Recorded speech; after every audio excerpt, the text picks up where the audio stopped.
Welcome back to another video on MTB.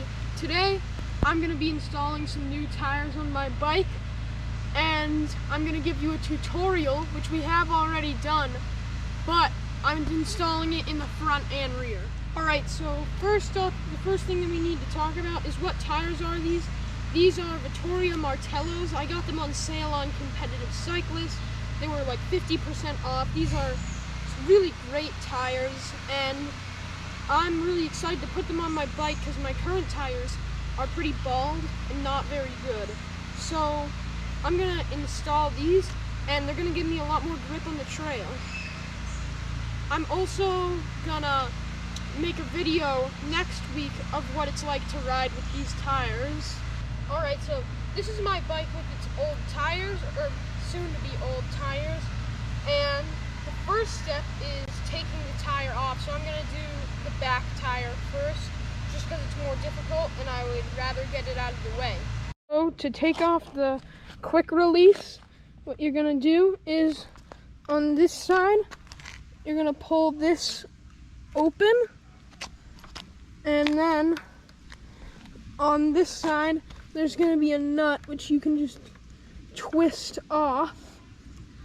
For the rear wheel, you have to basically loosen up your axle and then pull the derailleur back. But if your derailleur has a clutch, you're gonna need to do something to basically loosen the derailleur to make it be able to go back. So Shimano, there's like a little switch that would be in on-off position. SRAM, there's just like a little button basically. And now I have my wheel off. Deflate the tire. So now I removed the little lock nut from the valve and deflated the tire. Just press out any excess air and then take off the tire. I'm gonna push both sides of the tire into the middle of the rim. That way I can loosen the bead. So now I can press hard. And now I popped one side of the bead off the rim. As you can see, the rim tape is showing. Now what you have to do is you can sometimes just pop it off with your hand. Alright, so basically I pulled a gap in the tire. That took a while. It's pretty tricky. These tires are not very pliable, but now what you can do is try to get a tire lever under that, and I'm gonna hook it to a spoke. Perfect. Now I'm gonna get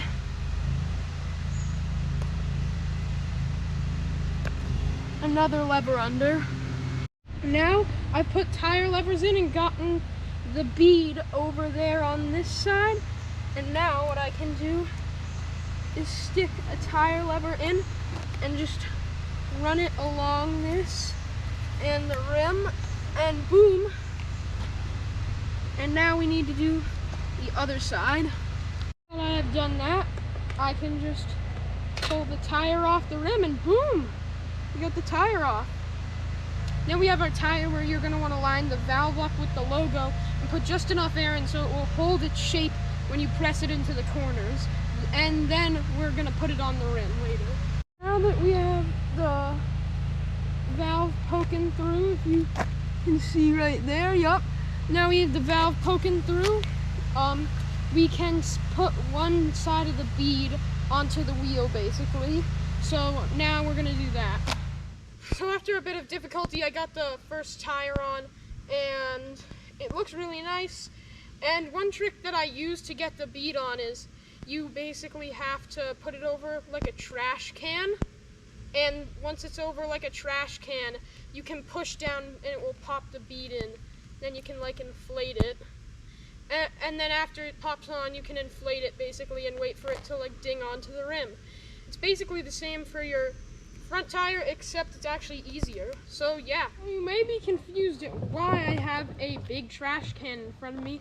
And the reason I have this trash can in front of me is because I know a little hack that I actually found out when I was installing the first tire, is that you can put the rim over the trash can like this. And now that you have it like this, you can basically it makes it so much easier to pop the bead on because you have a lot of leverage. You can push down on stuff, and I'm going to show you how to do that. So basically, you just have to pop one side onto the bead, which is pretty simple. You just have to get one side of the tire in the middle of it, then press it down. And this is the reason I use the trash can. It holds it up, basically. Now you're going to want to get the valve through the hole in the rim, basically. And that makes it pretty easy, and that's the first step. Then you're just going to want to stuff the rest of the inner tube into the rim. And just be careful to not get a pinch flat or anything. But you just want to get that in there and get it sitting snug. You can use the trash can like I did to basically give you some leverage and press the rest of the tire in.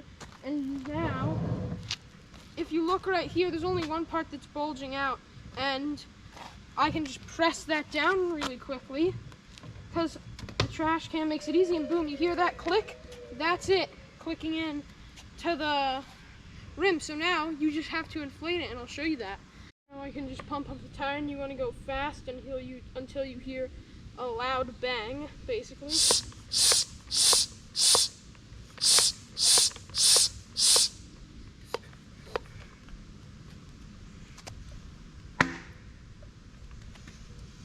If the bead to your tire isn't fully popping on, then you can hit the tire like you see me doing in this clip, and you can hit it against the ground as well. And also, if you want to tell if the bead is fully on, there will be a little line around the bottom of the tire where the bead is meeting the rim. And if that is uniform all the way around, then that means the tire is popped on. Well, I got both the tires on, and it's looking really good. So I hope you enjoyed this video. Please like and subscribe to MTB, and I'll see you next time.